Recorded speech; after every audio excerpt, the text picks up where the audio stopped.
li ma xam laay wax boo demee tey OFNAC les rapports ñu ñu jot a publier wala ñu ñu jébbal le président de la République Macky Sall depuis 2019 ba tey ces rapports là sont tous archivés.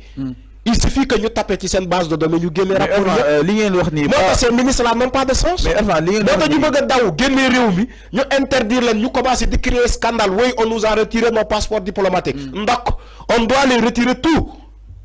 oui bien sûr. Comment on n'a pas publié encore les rapports? Ñom defuñu déclaration ci patrimoine comment dire sen patrimoine. Même Macky Sall sa bala muy génn réew mi dafa wara def sa déclaration sur son patrimoine. Ni ma ko defoon en 2011 bala muy dugg ci nguur gi loolu la ko waroon def à sa sortie mais defu ko parce que il sabote. Alors, enfin, c'est clair. Nous avons exactement itam si li nga xam ne que moo di internet yi yaa naa leen bu baax a baax sama xarit yi ah alors ñu daal di ñëw exactement dafa am na lu la envoyé journal L'Observateur enfin ni ngay waxee nii ak peut-être ñii gars yi di analyser L'Observateur dafa ñëw nii le régime de la délation maanaam régime boo xam ne dafay agir avec mépris.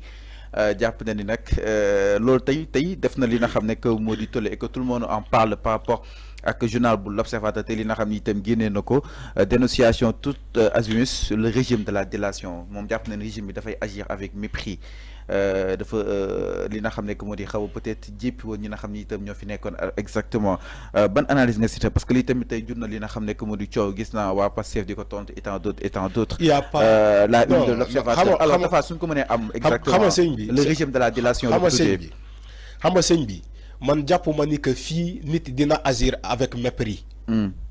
C'est-à-dire que alors donc mi ngi noonu exactement c'est-à-dire que c'est des journaux qui jouent avec les mots parce que dañoo bëgg a jaay. Le régime de Bassirou Diomaye Faye lu mu nekk di def nii c'est une demande nationale ñun ñi à base de ça lañ leen fale woon est-ce que yaay may dégg bu baax dama ne lu ñuy def nii lu ñuy commencé di def nii di demander à ce que les rapports soient publiés les rapports durant 5 ans ces 5 ans passés mais c'est une demande nationale sénégalais lii à base de ça lañ leen fale woon parce que dañoo jàpp ni que bu ñu falee ñii bu ñu ñëwee lu leeraloon suñu bopp ñoom dinañ ko leeral ba mu un régime de délation. C'est pas un régime de délation. C'est pas un régime qui agit avec mépris. Je regrette, c'est faux. C'est un régime qui agit pour l'intérêt du Sénégal. Parce qu'à base de ça, qu'ils ont été élus au suffrage universel par les Sénégalais. Sénégalais, ils ont fallon parce que dañoo am yaakaar ci ñoom. Yaakaar bi mooy Macky Sall lu mun na bon pendant ces 12 ans dañoo yaakaar ni régime bi bu ñëwee dina leeral loolu xanaa kay c'est simple. te chaque Sénégalais il rêve de ça de ce moment pour que les rapports soient publiés. Sëñ Fallou yàqu bi dafa bëri ils ont volé les derniers publics de ce pays ba Sénégal desatu fi dara nee naa la Sénégalais lambda ngay tasee ci mbedd bi muy dox bopp kese moo ko desee waaye la.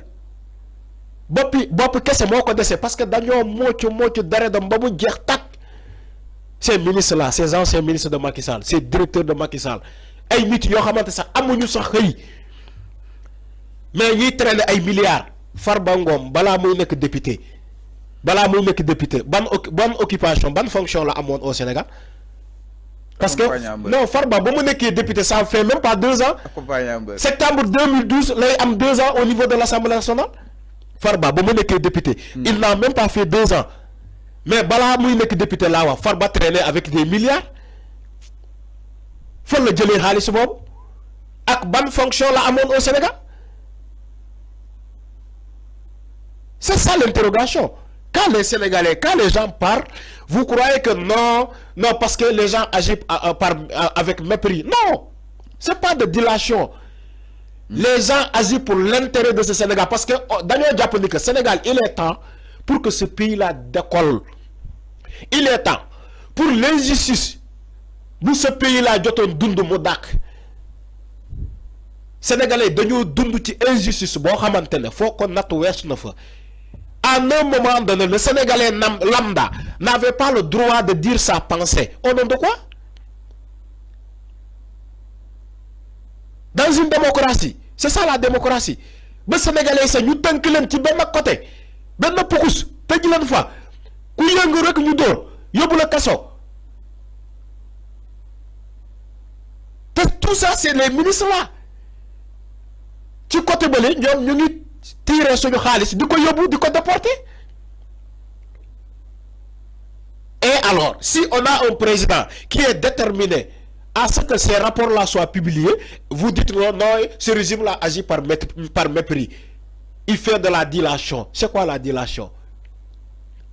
Donc, nous avons dit que nous avons lu ñu doon wax ci Macky Sall dans sa gestion ba mu nekkee fii di gérer ñu ne non Macky Sall ay marché yaama ne ay def ne do ko bandum ay recaser ay clientèle politique donc ñoom lu ñu doon wax ci Macky Sall eggul vraiment seen xol bu fekkee dafa egg seen xol si on a un nouveau président qui veut que à ce que tout soit clair tout soit publié pour mu leer ci bopp sénégalais ñoom ñuy fay ay journaux pour journaux yi di titrer voilà leneen. C'est là où je ne suis pas d'accord. Sénégal, moi, pays, bon, les gens, qui, à un moment donné, ils savent tu as comme l'impression que les gens, parfois, ils veulent une chose et son contraire. Yom yo don toku Macky Sall fi di ko ne yow bo wacce sen ministre yi yo bo wacce ministre yep ay rendre compte ñep ay rendre compte maintenant aujourd'hui on revient avec des remords. Bassirou Diomaye Faye veut publier les rapports gars non day doon fayantou non day nek un régime de mépris qui agit avec dilation non régime bi warul top ñi légui bu warulé top ces anciens ministres wala Macky Sall régime bi kan la wara top ku sacc do mané fallu wala arfan ñun géré wuñu dara les derniers publics man musuma gérer les derniers publics du Sénégal donc régime bi waru wa top parce que saccu ba dara régime bi ñu wara top ñom ñoo gérer won fi li sax day tax Sénégalais cotisé fi ci ay fonds Covid à coût de milliards mais le rapport de la Cour des comptes ñan la épinglant ci les fonds Covid di jënd fi ay kéb ay macaroni ay diw di daan dañ koy distribuer alors que c'est faux dem di vidéo ay des tonnes de kéb yo xamantene lolu c'est des vidéos fallacieuses pour nax sénégalais japp ni que peut-être dañoo wàccee ay conteneur kéb ci jamono Covid bi pour may sénégalais alors que c'est des vidéos obsèques yo xamantene ñom ñoko créer sen bop lolu yëpp pour sàcc xaalis Sénégal au nom de quoi ba pare ngeen ne kenn du leen top yéen lii ngeen bëgg quoi kenn du leen top ñoom mën nañu sàcc gongo kenn du leen top ces ministres là au nom de quoi en sénégalais dafa mel ni Mambay kese la ñuy yab Mambay ñaa kese la ñuy yab boo waxee ñu leen non affaire Prodac foog mu leer Mambay ñaa kese la ñuy tudd où sont les autres ministres où sont les autres autorités ñu jotoon gérer ci Macky Sall ama ñu ñoom Mambay ñaa kese la ñuy yab sénégalais Mambay ñaa kese la ñuy yab man là où je ne suis pas d'accord bu ñu naree tudd Mambay ñaa nañu tuddaale les autres parce que ils ont géré les derniers publics te man yàkkamtiwuma xam nga lan lay xaar la publication de ces rapports là rapports yi ñuy jot a publier li ñuy jot a defar depuis les 5 ans là les derniers 5 ans là man maa ngi xaar la publication surtout Covid bi non attends jarul yàkkamti dara ñun ñu ngi xaar la publication de ces rapports là alors donc képp ku laale ci ces rapports là il doit payer il doit rendre compte devant la justice sénégalaise fii kenn gënu fi kenn nul n'est au-dessus des lois de ce pays chaque jour ma fàttali la ko depuis ci jamono comment dirais-je parrainage bi depuis ci jamono parrainage ma ne la seen fàllu il faut que les gens fassent très attention gis nga loo commencé tey di nga ko égali suba baa ñu yóbbu la kaso parce que tu n'es pas au-dessus des lois jox naa la fi ba jox la ay exemple yu mel ni Tanor Thiendella Fall lu mu doon def biir CDC kii DGE ak El Hadj Issa Sall maire Mbour lu mu doon def CDC caisse de dépôt et de concert non lu leen neex lañ doon def foofu il faut que ñu rendre compte lu leen neex lañ doon def foofu chaque jour ma ne la nul n'est au-dessus des lois de ce pays koo yaakaar ni que yow yaa féetoo kaw bés dina ñëw je crois que ci moment boobu lañ toll bés dina ñëw di nga wéeti sa combat di nga tourner pour bëgg a gis Macky Sall doo ko gis anamu tey Macky Sall anamu il n'est pas nakul di liggéeyal France Macky Sall nekkul di liggéeyal France est-ce que dafa nawloo Sénégal Abdoulaye Wade sax wàcc na mu jël temps dem reposer wu liggéeyalul kenn Abdou Diouf balaa muy ñu ngi koy nommé ci francophonie jël na temps may ma Abdou Diouf balaa ñu koy yóbbu francophonie jël na temps noppalu. mais Macky il est encore jeune mais Macky Sall dafa wàcc. il est encore jeune. il y a même pas un mois mu commencé liggéey au nom de quoi. alors mais il est encore jeune. non waxuma jeune dafa war a taaxeerlu. lu muy taaxeerlu. mais c'est lui qui a géré ce pays pendant 12 ans. Ouais, mais avant. Il n'y a pas de mais. Avant, il y a un travail H24. Damane, il n'y a pas de mais. Système. Damane, vous faites que liggéey moo ko ñor. Fii Sénégal ñàkkul liggéey. À Sénégal fi bu liggéey la. Damane, ñàkkul liggéey bu fekkee liggéey moo ko ñor. C'est ça un patriote. C'est ça un patriote. Qui a l'amour de ce pays. Yow di nga wàcc tey barke Demba Ndiaye nga wàcc te yaa ngi liggéeyal keneen. Et alors moom France la dëkk. France bu muy liggéeyal foofu la dëkk. C'est pour mettre à l'aise le régime en place. À l'aise de quoi? Le régime en place. Se mettre à l'aise, il faut être au Sénégal. dañu laa soxla parce que tu as géré ce pays pendant 12 ans. munoo wàcc barke Demba Ndiaye tey ngay commencé di liggéeyal keneen. loolu mooy ku gëm Sénégal. Est-ce que loolu mooy ku gëm Sénégal? Non mais sérieusement loolu mooy ku gëm Sénégal. boo waxee ñu ne la non Macky Sall woy dafa wàcc dafa soxla liggéey Macky Sall moo leen ne dafa soxla liggéey pour am lam le statut de l'ancien chef d'État amu fi fayuñu ko xaalis chaque mois ñu ngi wax ci ay 7 millions wala 9 millions lañ koy fay président bu géré ba wàcc ñu ngi continuer état day continuer di la fay maintenant état du Sénégal day continuer di fay Macky Sall au moment où Macky Sall est en train de travailler pour un autre pays. C'est la question que je demande aux autorités. Man Arfan, c'est la question que je demande aux autorités étatiques. On va continuer d'indemniser Macky Sall au moment où Macky Sall est en train de travailler pour un autre pays. Mais enfin, ils ont fait que peut-être il y a pas la tradition. C'est que nous mettons enfin, il y a la tradition qui est là. Mais c'est la tradition, mais ils ont sacrifié la tradition quand même. Il y a un statut justement d'un chef. Mais oui, il y a son salaire qui est là. Je suis d'accord. Le statut de l'ancien chef d'État. Mais chef d'État, ça ne fait même pas un mois bien. Il n'y a pas de choix. Ce sont comme mon amour bu mu doon wax ci Sénégal amu ko. Mais voilà, la preuve lii moo wane ne que Macky Sall moo tax mu jaay Sénégal nasaraan si. Il a tout vendu. Il a vendu tout ce pays là au blanc. La preuve fan la dem lakkatu ñan leen liggéeyal léegi ñoom la tubaab bi. Il a vendu ce pays au tubaab.